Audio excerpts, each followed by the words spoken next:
She held her daughter for the first time at 2:17 in the morning. No one was there. No husband. No mother-in-law. No flowers. No photos. No one squeezing her hand and telling her she did it.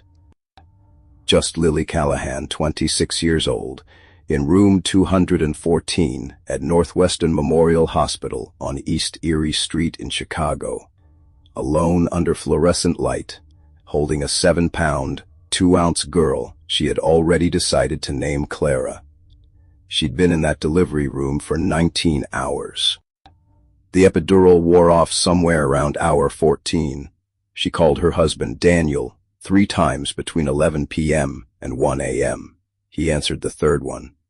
Said he was on his way. He didn't make it in time. So she did it alone.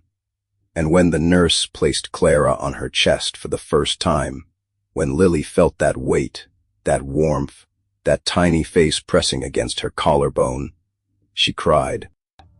Not from pain. From relief, because she had survived something. And now there was someone worth surviving for. She didn't know yet that the harder part was still coming.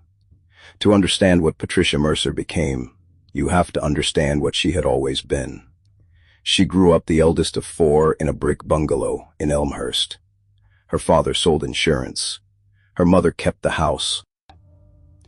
Patricia learned early that appearances were a form of armor, that if everything looked right on the outside, people assumed it was right on the inside too. She married well, by her own definition. She raised her children in a house with a 3-car garage and a finished basement. She made sure Daniel played travel baseball, made sure Renee took piano through high school, made sure every family photo looked like something you'd frame. She was not a cruel woman. She was something more dangerous than cruel. She was a woman who had decided long ago that she alone knew what was best for her family, and who had never once been seriously challenged on it. Until Lily Callahan walked through her front door on a rainy Sunday in November, 6 years ago. Lily had grown up on Washtenaw Avenue in Pilsen. Her father, Robert Callahan, had driven a CTA bus on the 18 route. Her mother had cleaned offices in the Loop on the overnight shift. Lily had put herself through DePaul on a Pell Grant and a part-time job at a Lincoln Square coffee shop where she worked Saturday and Sunday opens for 3 years straight, 5 a.m. to 1 p.m. every weekend, without complaint. It was not what Patricia had pictured for Daniel, that first Sunday dinner. Patricia smiled the entire night. She asked Lily about her parents, about the neighborhood she grew up in, about whether she and Daniel were renting. She phrased everything as curiosity. Lily answered everything with patience. She had grown up watching her mother navigate rooms where she wasn't entirely welcome. She knew how to read the temperature of a conversation. She knew when a question wasn't a question. She smiled back, and she filed everything away. Over the next 6 years, Patricia's disapproval ran on a quiet frequency that Daniel could never quite hear, and Lily could never quite prove. The birthday card addressed to Daniel and guest. The Christmas gathering where Patricia pulled Daniel aside for 40 minutes while Lily sat at the kitchen island talking to Renee about nothing. The time Patricia asked Daniel in front of Lily whether he had thought about whether Chicago was really the right long-term plan. Small things. Consistent things. The kind of things that individually you couldn't point to. But collectively, over 6 years, built a wall so methodical and so complete that by the time Lily was pregnant, she had already accepted a painful truth. Clara arrived at 2:17 in the morning on October 14th in room 214 at Northwestern Memorial Hospital on East Erie Street. Daniel, 3 times. He answered the third call, said he was on his way. He didn't make it. She delivered alone. When the nurse placed Clara on her chest, Lily cried. Not from pain, not from exhaustion, but from something quieter than both of those things. Relief. The particular relief of a woman who had learned not to count on anyone being there and had been proven right again and had survived it again. Daniel arrived at 3:45 a.m. Held Clara for 4 minutes, took 2 photos, fell asleep in the recliner. By 9 a.m., Patricia walked through the door of room 214 with the balloon bouquet and the Pottery Barn bag. Renee and her husband Greg came in behind her. All 3 went directly to the bassinet. Patricia lifted Clara without asking. She did not look at Lily. Not once. Lily sat in her hospital bed. IV still in her left arm, body recovering from 19 hours of labor. And watched Daniel's mother hold her daughter in the middle of her hospital room like Lily was a piece of furniture. She didn't say anything. She just watched. 3 days later, on a gray Thursday afternoon in mid-October, with the lake wind already coming early, and the sky over Chicago sitting low like it was deciding something, Patricia made her move. Street-feeding Clara when she heard the conversation in the kitchen below. She wasn't trying to listen. The house was small. Patricia's voice carried. "This is too much for you, Daniel. Come home for a few weeks. Bring Clara. It's your footing. And Lily? Lily needs to figure out her own footing." Lily sat in that chair for a long time after Patricia left. Gray October light through the window. Clara asleep against her chest. Daniel washing dishes downstairs like nothing had shifted. He came up an hour later. Said he was thinking about going to Naperville. Said he needed rest. Said he needed to think. Lily looked at him. Then looked down at Clara. If you've ever sat in a room and realized the person who was supposed to protect you was already halfway out the door, you know exactly what Lily felt in that moment.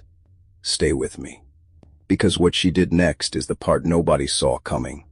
That night, after Daniel fell asleep, Lily packed 1 bag. 1. Clara's essentials. 2 changes of clothes. Her laptop, her DePaul diploma in a manila envelope. And the folder her mother had made her keep since she was 17 years old. Every important document she owned. Organized, ready. Always know where your papers are, Misha. Always.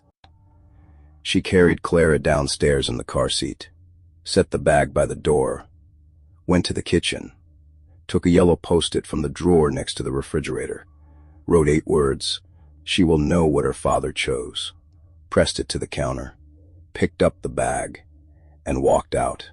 She drove to her father's house on Washtenaw Avenue. Past midnight. Robert Callahan, 61, retired CTA driver, opened the door before she knocked. He looked at her, looked at Clara, didn't ask a single question. Stepped aside and let her in. Daniel called 47 times that night. Lily answered the 48th, not to forgive him, not to explain. She answered to read him the note, out loud, slowly, all 8 words. She will know what her father chose. Then she hung up. Patricia filed for emergency custody the next morning through a junior associate at a firm on North Michigan Avenue, the grounds. Lily had removed Clara from the family home without consent. The hearing was set for November 14th, Courtroom 1703, at the Daley Center on West Washington Street. Patricia told her attorney she wasn't concerned. She said Lily was alone, said she had no resources, no support, no legal standing. She said it with the same practiced confidence she used when she sent thank you notes within 24 hours. She was wrong about all of it. What Patricia did not know was that Robert Callahan had a brother, Frank Callahan, 74 years old, 31 years as a family law attorney in Cook County. Retired in 2019, living in Evanston. He drove in on the morning of November 14th. Navy suit, the same briefcase he'd carried since 1987. He walked into courtroom 1703 at 8:47 a.m. and sat down next to Lily without saying a word. The junior associate from North Michigan Avenue looked across the aisle, went very still. Frank Callahan knew this building the way some men know a kitchen, instinctively, completely, without having to think about where anything was. He had argued in this courthouse for 3 decades. He knew the procedural motions, the filing strategies. He also knew, because he had spent 4 weeks quietly building a record, that Daniel Mercer had not been present for his daughter's birth, that Patricia Mercer had no documented relationship with Lily, that the emergency custody filing had no factual foundation that could survive scrutiny from someone who had spent 31 years watching exactly these filings collapse. Under scrutiny, it took the opposing counsel 4 hours to understand they couldn't win. Emergency custody motion, dismissed. Full legal custody, granted to Lily. Supervised visitation for Daniel, pending parenting evaluation. Patricia Mercer sat in the gallery and said nothing. The balloon bouquet, pottery barn bag, the Facebook caption she had written in her head on I-88. Our family just got a little bigger. So grateful, none of it had gone the way she planned. Stood slowly. Put his hand on Lily's shoulder. Your mother would have done the same thing, he said. Lily nodded. She looked down at Clara, 26 days old, asleep in the car seat, on the floor beside her. She will know what her father chose. The note was still on the counter of the apartment on North Paulina Street. Daniel never took it down. Nobody knows why. That posted note is 8 words, but some 8-word sentences carry the weight of 6 years. Story found someone who needed it today. Share it. And if you're new here, subscribe. Every story on this channel ends the same way, with the person who stayed quiet, standing.